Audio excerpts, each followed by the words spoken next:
Bonjour à tous, soyez les bienvenus sur Maritima TV. Oui, vous le voyez, en plein air, l'occasion pour nous était trop belle. Nos studios sont en réparation. Alors on vous accueille ici avec grand plaisir sous le soleil de Marty, quartier de Ferrières. Vous avez reconnu derrière moi l'hôtel de ville.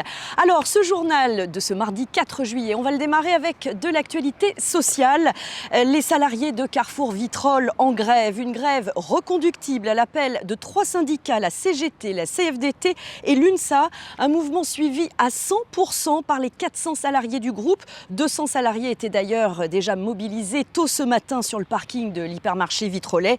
Ils s'opposent à la perte de leurs avantages, de leur pouvoir d'achat depuis le passage en location-gérance. Mathis Muru, notre reporter, s'est rendu sur place à la rencontre de ces salariés. Réaction. Principalement la prime de participation à laquelle on n'a pas eu droit, alors qu'il y a beaucoup de magasins autour qui ont pu en bénéficier. Quand on vient travailler, on essaye de faire notre maximum pour que tout se passe bien, pour fidéliser la clientèle. Et puis on a l'impression qu'il n'y a pas spécialement de reconnaissance. Donc jusqu'à maintenant, en plus de ça, on comptait beaucoup sur la prime pour la plupart pour pouvoir relever la tête financièrement et tout ça.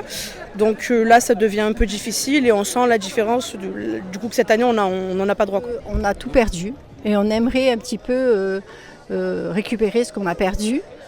Aujourd'hui, on n'a plus de pouvoir d'achat et donc ça devient compliqué. On nous dit non à tout, on nous prend tout. On nous prend même les tickets resto, enfin, tout ce qu'il y a à prendre est pris. Et aujourd'hui, ça devient compliqué. On est oppressé, bien sûr, par rapport au travail parce qu'on nous en demande toujours plus. Par rapport au salaire, parce que bien sûr, il n'y a aucune reconnaissance au niveau de notre salaire et tous les avantages qu'on avait, qu'on n'a plus. Et est-ce qu'on peut être toujours motivé à faire ce métier malgré les pressions et les difficultés qu'on peut rencontrer? Alors, est-ce qu'on a le choix de ne pas être motivé? Parce qu'à mon âge et avec 34 ans d'années dans un magasin, c'est compliqué de voir ailleurs, quoi. C'est ça qui est compliqué. Et bien sûr que ça nous démotive parce qu'on n'a pas de reconnaissance, on n'a aucune reconnaissance. On nous dit qu'on travaille bien, mais à côté, on n'a rien. Donc je ne vois pas l'intérêt. Et bien sûr que tout le personnel est démotivé. Et on a bien senti la détresse et la colère de ces salariés de Carrefour Vitrolles. Notez qu'une réunion des syndicats a eu lieu dans la matinée avec la direction. Les négociations n'ont pas abouti. L'hypermarché Vitrolais reste porte close. On vous tient évidemment au courant de l'évolution de la situation.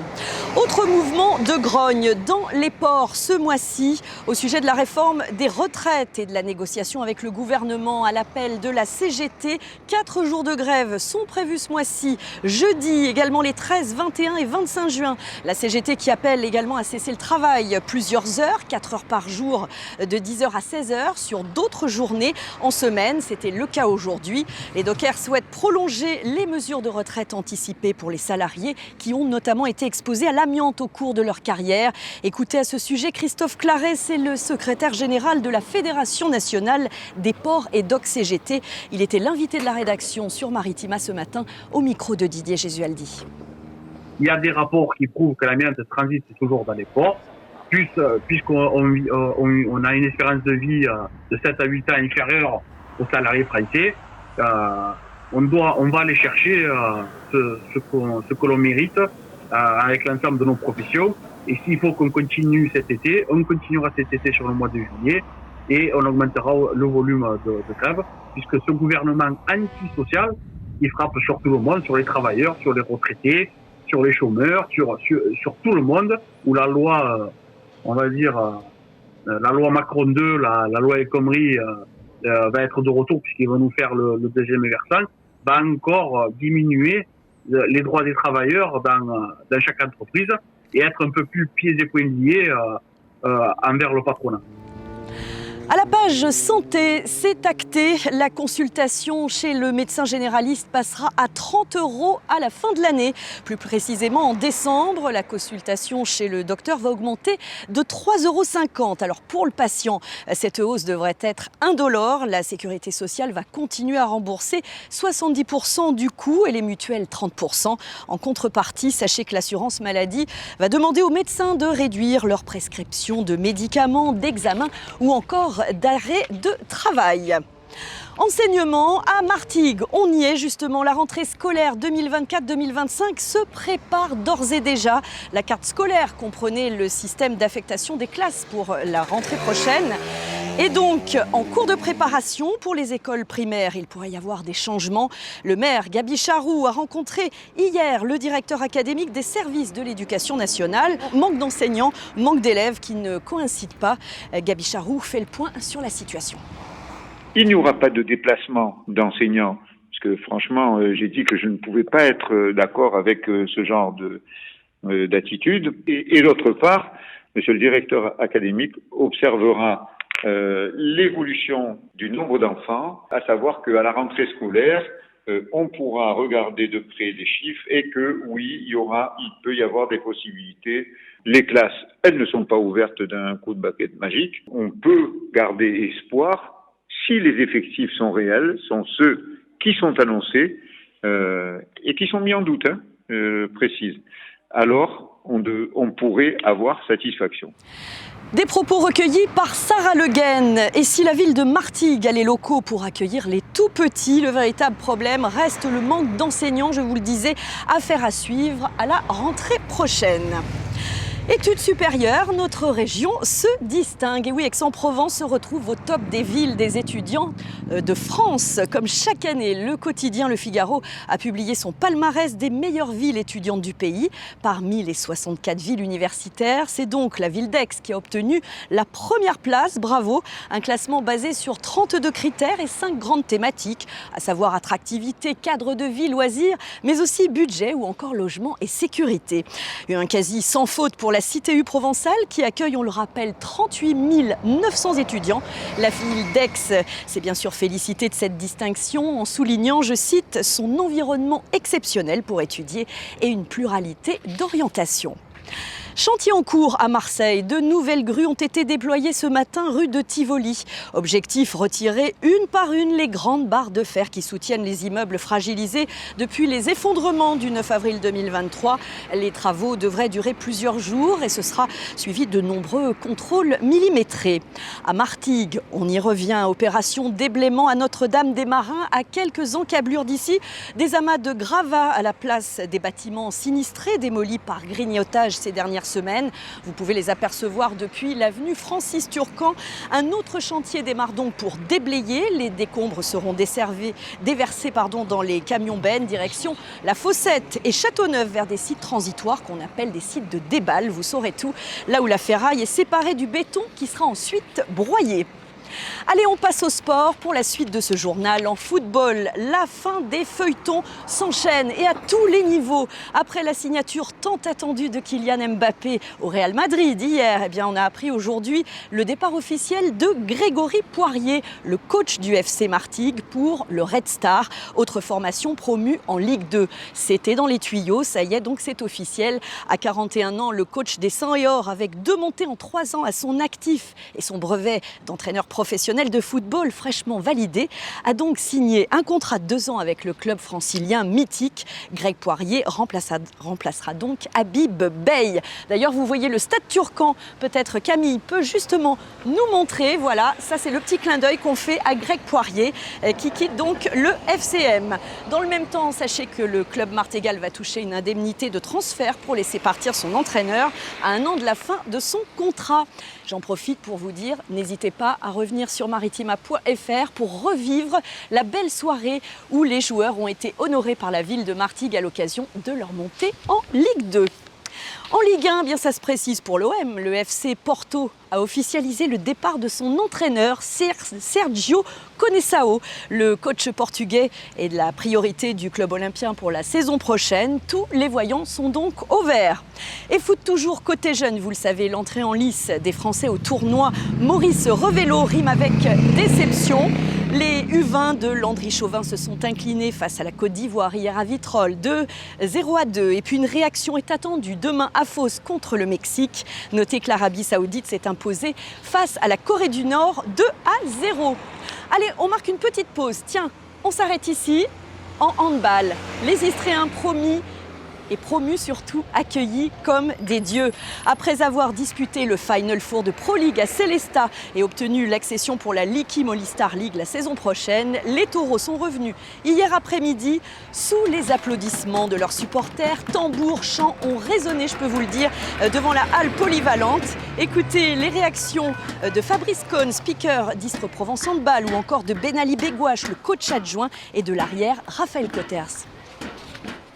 De Istres Handball en Likim All-Star League, c'est comme ça que l'on dit maintenant, hein, c'est quelque chose d'attendu, d'inattendu dans un premier temps, mais d'attendu au vu du classement final. Et je pense qu'on peut être tous fiers de nos joueurs sur ce parcours cette année. Tout n'était pas gagné au début, puis on a vu le Istres Provence Handball se transcender, surtout depuis l'arrivée de Vincent Gérard, qui nous a fait un bien fou. Mon premier sentiment d'abord, c'est le devoir accompli. Après avoir atteint un premier objectif qui était d'abord au moins les playoffs, on a fait mieux, on a fait deuxième, donc on est parti directement au Final Four. Et ça a suivi que derrière on gagne le match qu'il faut gagner contre Sélestat, qu'on n'a pas gagné une fois dans la saison régulière.